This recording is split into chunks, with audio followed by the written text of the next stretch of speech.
ភាប្រធានវិទ្យាស្ថានទំនាក់ទំនងអន្តរជាតិនៃកម្ពុជានៃរាជបណ្ឌិតសភាកម្ពុជាបានគូសបញ្ជាក់ថានៅពេលមានការបិទច្រកព្រំដែនកម្ពុជានិងថៃទាំងស្រុងបែបនេះប្រាកដណាស់ការចរាចរណ៍ទំនិញឆ្លងកាត់និងការដោះដូរពាណិជ្ជកម្មរវាងប្រទេសទាំងពីរនឹងត្រូវបានកាត់ផ្តាច់អ្នកជំនាញរូបនេះបានចាត់ទុកការបិទច្រកព្រំដែនទាំងអស់ដោយឯកតោភាគីរបស់ភាគីថៃនេះគឺភាគីថៃខ្លួនឯងជាអ្នករងការខាតបង់ផលប្រយោជន៍សេដ្ឋកិច្ចនិងពាណិជ្ជកម្មច្រើនជាងកម្ពុជាត្បិតថាទំហំនៃការនាំចេញទំនិញពីកម្ពុជាទៅថៃមានចំនួនតិចជាងទំហំដែលថៃនាំចូលមកកម្ពុជាម្យ៉ាងទៀតទោះបីជាកម្ពុជាមិននាំចូលទំនិញពីថៃក៏កម្ពុជានៅមានទីផ្សារផ្សេងទៀតដែលអាចនាំចូលមកជំនួសប៉ុន្តែបញ្ហារបស់ថៃគឺថាតើអាចរកទីផ្សារនាំចេញថ្មីជំនួសឲ្យទីផ្សារកម្ពុជាបានឬយ៉ាងណា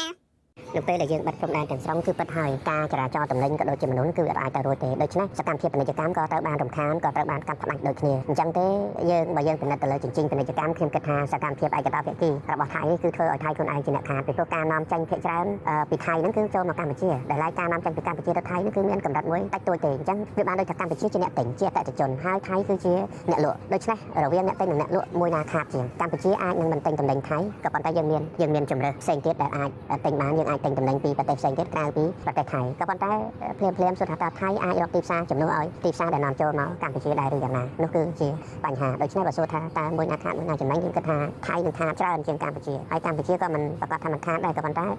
កម្ពុជាអត់ចង់បានជំរើសនោះទេថៃទេហើយជាអ្នកជំរុញដល់ផ្លូវតល់ហ្នឹងជុំវិញបញ្ហានេះដែរអាដាមមាសសុកសេនសានរដ្ឋលេខាធិការនិងជាអ្នកនាំពាក្យក្រសួងសេដ្ឋកិច្ចនិងហិរញ្ញវត្ថុបានគូសបញ្ជាក់ថាការបិទច្រកព្រំដែនកម្ពុជាថៃទាំងស្រុងនេះថៃនឹងអាចខាតបង់ពីកិច្ចពាណិជ្ជកម្មក្នុងរង្វង់ប្រមាណ$16 លានក្នុងមួយថ្ងៃឬ$5000 លានក្នុងមួយឆ្នាំដោយមិនគិតពីអ្នកទេសចរនិងអ្នកជំងឺកម្ពុជាចូលទៅប្រទេសថៃជាមួយគ្នានេះលោកយងកំឯងប្រធានមជ្ឈមណ្ឌលប្រជាពលរដ្ឋដើម្បីអភិវឌ្ឍនិងសន្តិភាពយល់ឃើញថាការបិទច្រកព្រំដែនកម្ពុជាថៃទាំងអស់ដោយឯកតោភាគីរបស់ថៃនេះចង់ឬមិនចង់វានឹងប៉ះពាល់ទៅដល់កិច្ចពាណិជ្ជកម្មនិងជីវភាពរបស់ប្រជាពលរដ្ឋនៃប្រទេសទាំងពីរប៉ុន្តែភាគីថៃទំនងជាមានការខាតបង់ច្រើនជាងកម្ពុជាជុំវិញបញ្ហានេះតែយ៉ាងណាលោកស្នើដល់រដ្ឋាភិបាលកម្ពុជាគួរស្វែងរកទីផ្សារឲ្យប្រជាពលរដ្ឋកម្ពុជាដើម្បីធ្វើយ៉ាងណាបង្វែរការនាំចេញផលិតផលដែលខ្លួនធ្លាប់នាំចេញទៅកាន់ប្រទេសថៃទៅកាន់ទីផ្សារផ្សេងជំនួសវិញសម្រាប់អ្នកជំនាញរូបនេះថ្នាក់ដឹកនាំនៃប្រទេសទាំងពីរគួរតែស្វែងរកដំណោះស្រាយជុំវិញបញ្ហាចំនួនព្រំដែននេះឲ្យបានប្រសើរបើមិនដូច្នេះទេបញ្ហានេះនឹងបន្តអូសបន្លាយកាន់តែយូរនិងកើតមានឡើងជាដដែល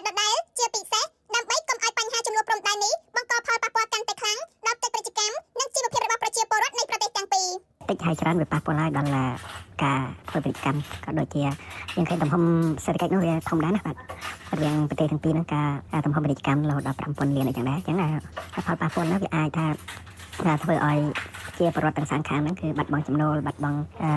គាត់ពិបាកក្នុងការរកទីផ្សារអីសម្រាប់ការលក់ដូរទំនិញរបស់ពួកគាត់ហ្នឹងការខាត់បងនេះគឺយើងដឹងហើយថាកន្លងមកគឺមានប្រជាពលរដ្ឋយើងខ្លះដាក់ប្រឡងមីដាក់អីទៅខាងថៃខាងអីស្វាយចន្ទីអីចឹងណាបាទតែនៅទំនិញផ្សេងទៀតហើយខាងថៃហ្នឹងក៏ដាក់ចូលមកកម្ពុជាហ្នឹងតែតើគាត់ថៃមកនាំចូលកម្ពុជាច្រើនជាងកម្ពុជាចូលទៅថៃបាទ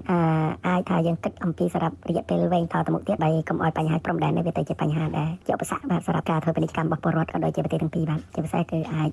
គឺខាងភាគីថៃបាទតែមានបញ្ហាហើយគាត់ចាប់ផ្ដើមបិទច្រកព្រំដែនជាញឹកញាប់បាទអញ្ចឹងខ្ញុំថាបញ្ហានេះគឺសំខាន់ហើយទំនោរជាត្រូវរៀប